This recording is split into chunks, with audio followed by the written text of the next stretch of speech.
আমরা যারা নিয়মিত নামাজ পড়ি, বেতেরের নামাজ আদায় করি, আমাদের প্রত্যেকের সাথে জীবনে একবার হইলেও এমনটা হইছে যে আমরা বেতেরের নামাজ পড়তেছি ঠিকই, কিন্তু দোয়া কুনুত না পড়ে আমরা রুকুতে চলে গেছি। রুকুতে গিয়ে মনে পড়লো যে আরে দোয়া কুনুত তো পড়ি নাই। সেজদায় গিয়ে মনে পড়লো আরে দোয়া কুনুত তো পড়ি নাই।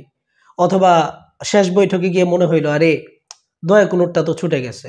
এরকম আমাদের প্রত্যেকের সাথে জীবনে একবার হলেও হয়েছে। তো এমনটা যদি হয়, বেতেরের নামাজে দোয়া কুনুত পড়া তো হচ্ছে ওয়াজিব। তো এমন যদি হয় যে আপনার এই ওয়াজিবটা ছুটে গেছে, যেটা আপনার রুকুতে গিয়ে মনে পড়লো, সেজদায় গিয়ে মনে পড়লো, অথবা শেষ বৈঠকে গিয়ে মনে পড়লো, তখন আপনি কি করবেন?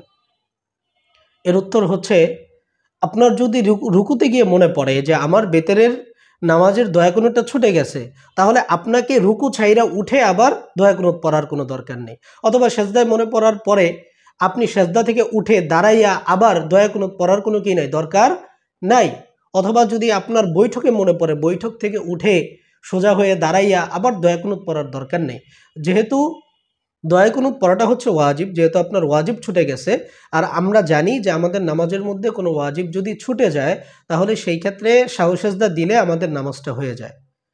আপনার রুকুতে অথবা সেজদায় অথবা শেষ বৈঠকে গিয়ে মনে পড়লো যে আপনি দোয়া কুনুতের ওয়াজিবটা ছেড়ে দিয়েছেন, দোয়া কুনুত পড়তে ভুলে গেছেন, তাহলে আপনি যেটা করবেন সেটা হলো শেষ বৈঠকে সাহু সেজদা দিবেন। সাহু সেজদা কিভাবে দেয়? আপনি শেষ বৈঠকে তাশাহুদ পড়ার পরে ডান দিকে সালাম ফিরাইয়া দুইটা সেজদা দিবেন, দুই সেজদা দিয়ে সোজা হয়ে বৈশা, এরপরে আপনি দুরূদ শরীফ দোয়া মাসুরা পড়ে দুই দিকে সালাম ফিরায় ফেলবেন।